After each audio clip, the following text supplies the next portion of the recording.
เดี๋ยวอันเวทกระเพาะสิพาไปเบิ่งเนาะเฮือนว่าเสียหายหลายซ้ำเลยหั่นนะสิพาไปเบิ่งไปเข้าไปลูกกระไรอ่ะ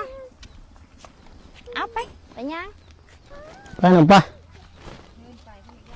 ไปก็ อย่า ได้ มัน มั้ง เหยียบย่านขนมเหยียบอันนั้นนะเหยียบเศษไฟไหม้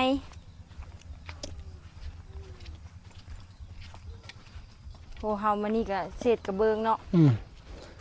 เนี่ยเสียหายอันนี้ก็จักที่พอยืมเขามาเนาะยืมลุงมาใช้ตัดฟืนแล้วก็ยังมาทันไปส่งเพิ่นกับผลิตไฟไหม้อยู่ใน ไฟ นี้ ไหม้ก่อนนะทุกคนยังบ่ได้ถ้าก็ได้ใช้หน่อยนึงนะยังบ่ไปส่งเพิ่นซ้ำเป็นโทษเพิ่นซ้ำ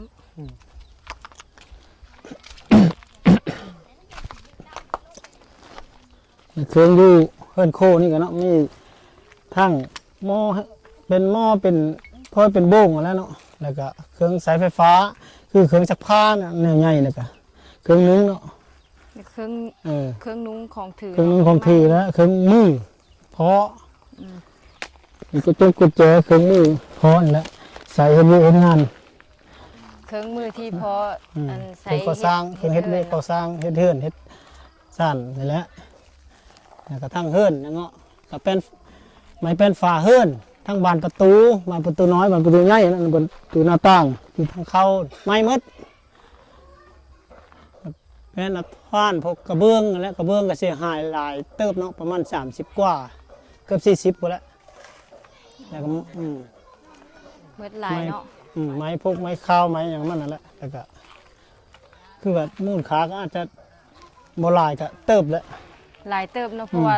สมัยนี้มันเงินกับเฟ้อเงินกับแพงเนาะทุกคนมันก็เสียหายหลายอย่างแห้งแต่ว่าเฮือนใหญ่ยังบ่ไม่หลายปานใดแต่ว่าก็เฮือนโค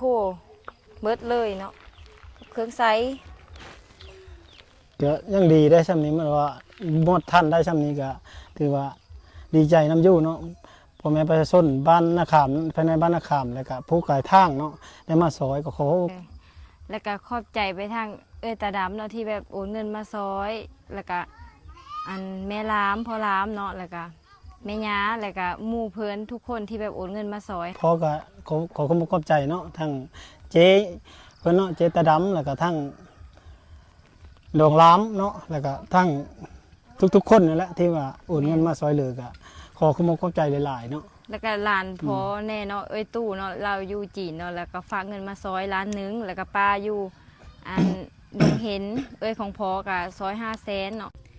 นี่ก็คือจำนวนเงินเนาะที่แบบทุกคนโอนมาซอยเนาะ